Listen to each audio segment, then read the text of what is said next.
before you proceed with component installation, make sure you have the appropriate motherboard standoffs and the right mounting holes installed first. The default motherboard standoffs are installed for the EVGA SR2 HPTX form factor, so you would want to move these 4 motherboard standoffs on the far right closer to ATX specifications. You don't have to worry because the mounting holes for the regular ATX and for the micro ATX and other form factors are labeled. For example, A for standard ATX, M for micro ATX. Alright, so I went ahead and installed the motherboard and the aftermarket heatsink, and as you can see, there's plenty of room to work with. And I've already went and installed the aftermarket heatsink in here. Even if usually what I do when I install the aftermarket heatsink first and then install the motherboard with it. But in this case, there's plenty of room to work with. I can just easily navigate and screw it in place without any issues, clearance issues with the top, with my hand. And also, I took the liberty of installing the graphics card. This actually won't necessarily be the test graphics card which we will use. This is a GTX 580. I will use a pair of GTX 580s in SLI for thermal testing of the Xigmatek Elysium. But for this one, I've just installed a GTX 580 and an HD 6990, the longest graphics card currently available in the market, to demonstrate just how much space is left still, even when you have a graphics card like this installed. You see there's the routing cables, routing grommets for the cables are not obstructed at all. There's still plenty of room there. There's also one here, a little bit obstructed by regular ATX, but you can still use it. And it's about, you can see there, about 4 or 5 inches left of space with AG6990. There's plenty of room to plug in your hard drives, plenty of room to route your cables, and plenty of room for ventilation. Also, if you look here on the left side, there's plenty of expansion slots left. So if I put in another card here, for example, just think this is another 580, so I have triple SLI setup. I will still have room. I will still have 3 expansion slots here left at the bottom and 1 more slot here at the top. So even if you have a motherboard that supports 5 graphics cards, you can house them all since there are 10 PCI expansion slots in total. Ran into a minor, very minor dilemma when installing the front panel connectors. As you can see, my motherboard only has a 2-pin power LED connector in front and they're right beside each other, and the only power LED connector provided in the Xigmatek Elysium is the 3-pin kind with the gap in the middle. Well, you can easily, let me just show a quick way to fix this problem.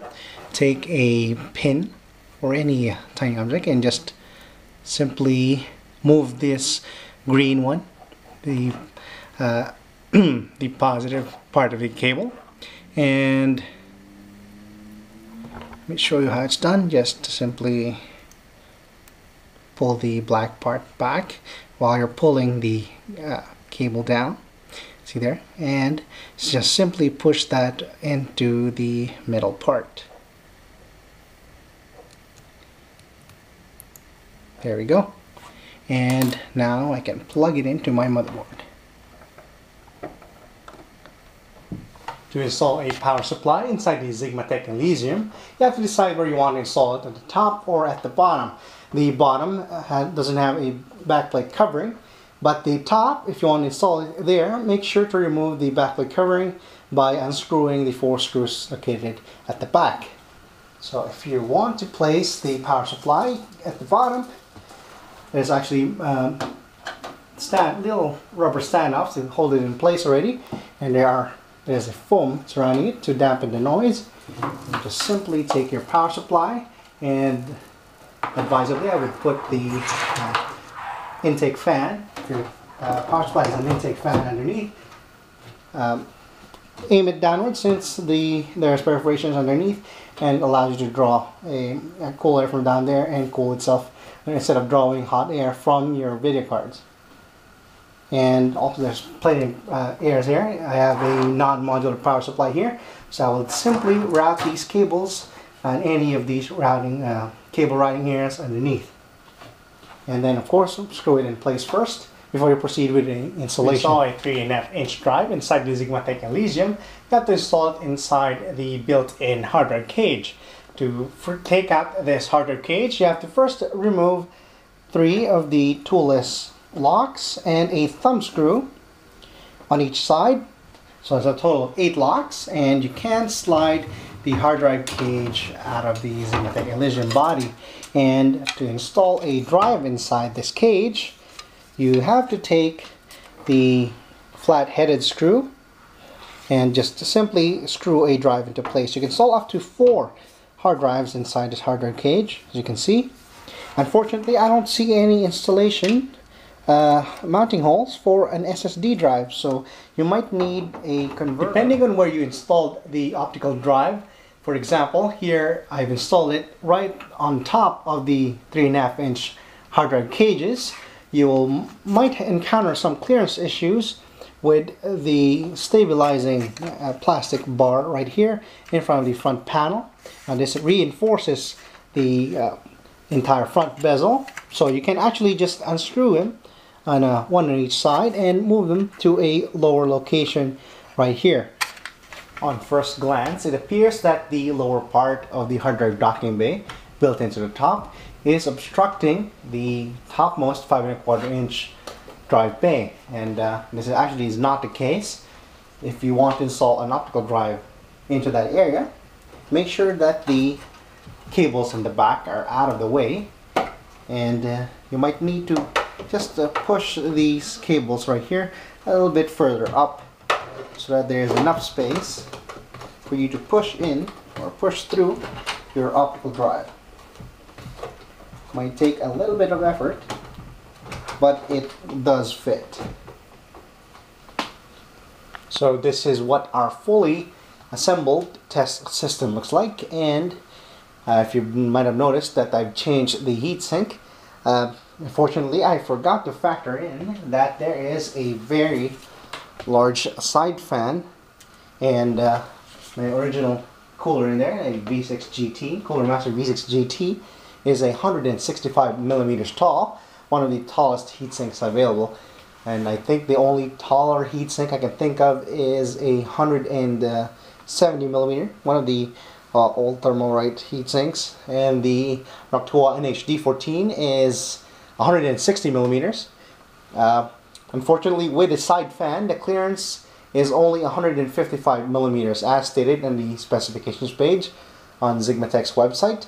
So the only other heatsink I can put in there that I have on hand is this Noctua Noctua U9B SE2, which is a 90 millimeter fan. You can see that it's a little bit smaller, and because I will be testing with the side fan on the temperature. So our overclocked temperatures might be a little bit too high in our benchmarks, but it will be a good test of how well the Xigmatek handles it. And I know the Noctua U9B SE2 can survive that torture test, even if I overclock it to 4.9 gigahertz.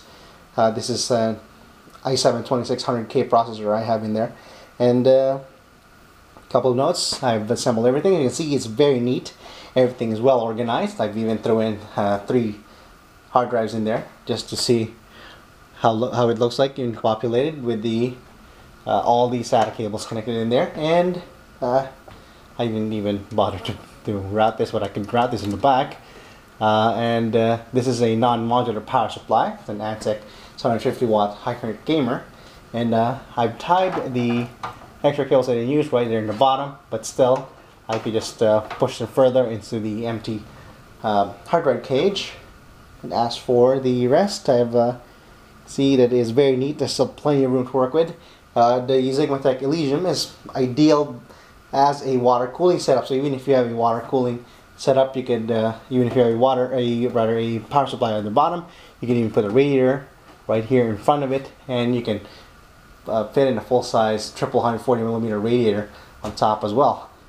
And I am going to put back the panel now on this side, the left side panel, and I am going to look at what it looks like in the back of the motherboard tray, and how much space is in there in terms of if I can even close that right side panel with all the cables stuck behind there.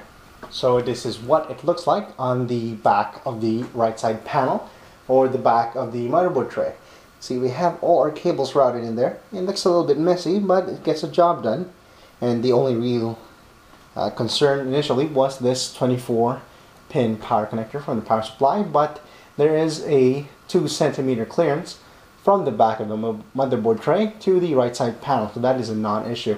And now it appears that there is space here beside the hardware cages, but there is no access area from the this part right here, this part right here, and this this area is actually bolted into place, so you can't jump a cable here except for the thin ones like these. So you can't store any extra cables here, you can't route it there. But there's actually a lot of space there and plenty of room to route cables, so there's no problem.